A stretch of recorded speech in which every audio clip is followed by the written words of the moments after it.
কিরে কেমন হচ্ছে তরকারিটা?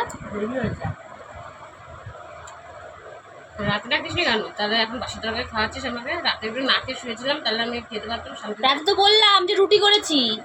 তরকারি করেছি, আলুর দম করেছি, সেটা তো বলিস তা তুই তো জানিস আমি রুটি করলে একটু ভালো তরকারিই করি। না বলে কি আমি জানবো কি করে? আমি কি এই জ্যোতিষী না? বলেছি রুটি করেছি, খাবি আয়। তুই বলছিস খাবো না, এই জন্য সকালবেলা আমি আবার বললাম যে কিরে আয় খাবি। রুটি খেয়ে নিয়েছি, আরও খা, রুটি রুটি রয়েছে। এমনি মোটা হয়ে যাচ্ছে। ও কিচ্ছু হবে না। আলুর দমটা কেমন হয়েছে? আলুর দমটার জন্য তো আর খেতে ইচ্ছা হচ্ছে। খা রুটি, খা রুটি রয়েছে আরও। ছেলে আমার স্কুলে গেছে, কিছু খাইছে না খাইছে তার নাই কি, আর আমি খেয়েই যাচ্ছি।